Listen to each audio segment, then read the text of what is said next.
Before this video starts, if you enjoyed this video, there are many more like it already on the channel with many more like it to come in the future, so subscribe. I'm trying to hit 125,000 subscribers by the end of the year, so I would really appreciate it. I upload daily on this channel, so if you're looking for some consistent basketball talk, this is the place for it. Also, drop a like on this video. It only takes 1 second and it makes a massive difference. Also, real quick, I've shouted out a million times that I'm going to keep doing it because I worked my ass off on it. I have a video over on my film channel on why I believe Uncharted 4 is the best game of the series, so if you could go check that out, it would mean the world to me. It's almost an hour long.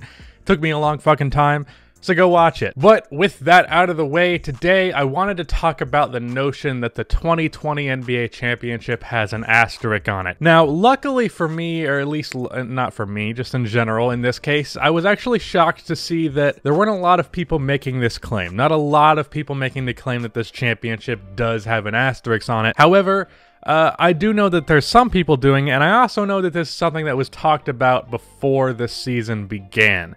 I made a video on whether or not this championship would have an asterisk, and I think I said something along the lines of, there's a high probability, but we won't really know until we actually see the experience of the bubble and really understand it. And I came to the conclusion pretty early on that, no, it's not going to be an asterisk. Like, not really. Because really the argument is that the setting is different, and the conditions are different, and because it's an empty gym, everything is different, and it is fair to say that things are different. I understand. I've seen a lot of people, and I even thought myself initially that actually the bubble's not as weird as I thought it was. It's actually pretty reasonably similar. But then I watched highlights from an NBA game in the playoffs, and I was like, no, this is not even fucking close. I completely forgot what a genuine playoff fan atmosphere is like, and it obviously wasn't even close in this case. I mean, they tried their best with the crowd noise, but there's just no replacing that.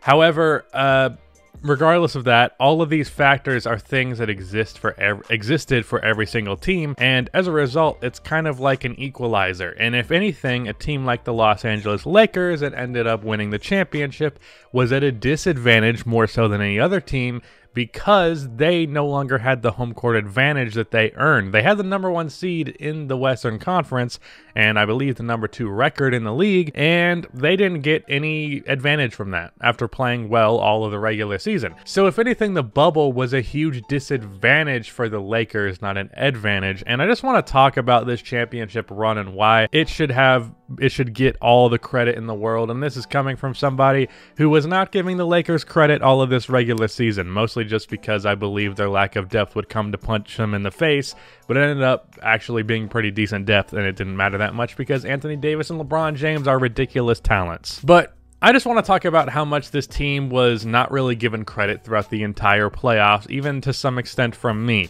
First round, people thought the Blazers would be a problem for them. They really weren't. They won 1 game.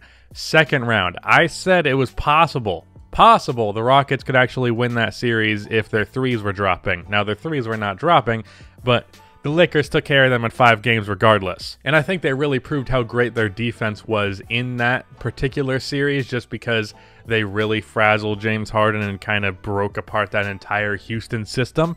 Next round, a team that beat what was considered their best competition in the Los Angeles Clippers loses in 5 games. And it was a close 5 games. I don't think it should be just seen as like an easy cakewalk for them, because 5 close games is 5 close games. But yeah, 5 games. They got rid of them fairly easily. So we get to the finals, and we have the Miami Heat. And every step of the way, the Miami Heat were proving people wrong as well.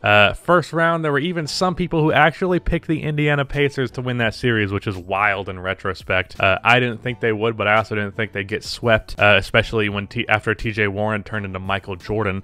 But next round, they get the Bucks, and while a lot of people gave the Heat some credit for the fact that they were a great matchup, very few people actually picked them to win the series. I think I said Bucks in 5 or 6, and that was because as much of a good matchup as it was for the Heat, I didn't think it was going to make up for the difference in talent, but now that I'm thinking about it, the actual talent difference is not nearly as significant as I thought it was. And then conference finals, they get, who the fuck did they play? Oh yeah, the Boston Celtics. Not as easy of a matchup for the Heat as it did go to 6 games. Yeah, and they proved them wrong once more and won that series. I predicted the Celtics would win that one in 7. But they get to the finals, and after they had proven everybody wrong in the other playoff rounds, there were even some people who went as far as to say that the Miami Heat were going to win this championship. Now, I found that a little ridiculous. I predicted it to be Lakers in 5 or 6 conservatively, or comfortably 6, and that ended up being the result. One of my few playoff predictions that was actually accurate, or just predictions, period. And as a result, people actually had Miami winning this series, but they didn't. Obviously, they lost in 6 games, and for the 2 games that they beat the Lakers, it took some historic playoff performance triple-doubles from Jimmy Butler. And I think Jimmy Butler's legacy is an interesting thing to talk about, but that's not the topic of this video. But the fact that they just pretty much took care of business round after round after round after round in a situation where they were the team at the disadvantage due to the fact that they no longer had home court, I think that speaks volumes. Fuck! Goddamn camera died. Okay.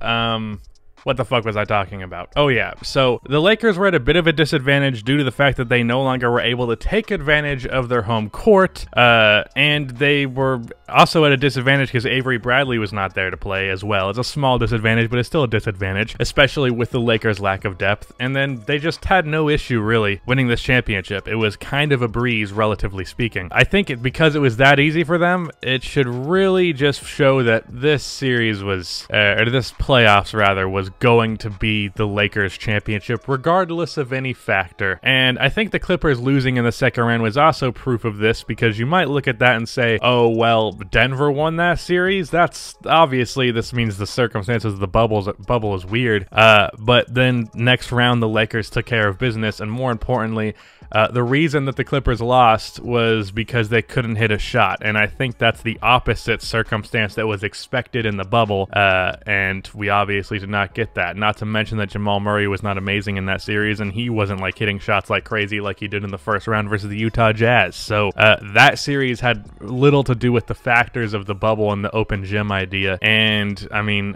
LeBron still struggled at the free throw line relative to like he was just okay, when you would expect better than that of a GOAT candidate. That's really his biggest flaw, which is saying a lot because it's just free throws. And he was still struggling with that in the bubble. So I don't think the circumstances were so significantly different that it really shifted who would win. I think it was kind of the Lakers title the whole way through. And I don't want to hear that this championship has an asterisk. People might not be talking about it right now.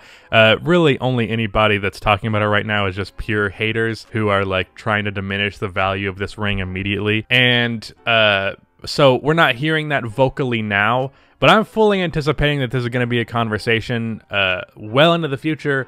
This season is the weirdest one in NBA history, and I am planning on making a video on that. And it's also, this is a championship ring that is important in a GOAT debate. And the GOAT debate is a non-stop debate that makes me want to tear my fucking hair out, which is funny because there's not a whole lot of it. And it's going to keep happening. So this ring in particular is going to be talked about more so than like the 2019 championship is, more so than the 2018 or 2017 ones. This championship, because it's a ring that's going to LeBron James, is going to be a factor in the GOAT debate, and as a result, it's going to be talked about a lot. And I imagine a lot of Michael Jordan fans and a lot of people who think LeBron is not the GOAT is going to discredit this ring as the Mickey Mouse ring or the Disney ring, as people have been saying. But no, this ring is completely legitimate. Now, I will say, this championship is closer to like LeBron's 2012 championship rather than a 2013, and it's especially not like a 2016 one, just because they kind of took care of business the whole way through.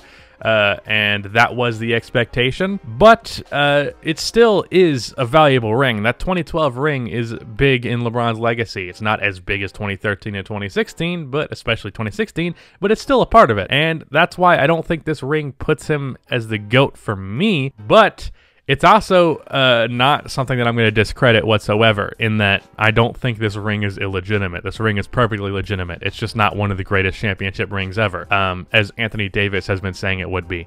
But it's no asterisks, basically, is the point I'm trying to get at. Circumstances were the same for everybody. If anything, injury not being a factor in this playoffs made it have less of an asterisk. Like, there were a couple injuries, obviously, but because there was such a long break, there were a lot of teams that did not have to deal with injury, especially the contending ones. Like, the Nets had everybody injured, but that was whatever. So, the 2020 championship does not have an asterisk. You give the Lakers and LeBron James their due credit. Yeah, that's basically the point I was trying to make. If you want to support this content outside of just your like and subscription, I have a Patreon where you can go do that and get some extra content once every 2 weeks. Also, go check out that Uncharted video. But that is the end of this video. Please be sure to like and subscribe for more NBA content like this, and cue the outro music.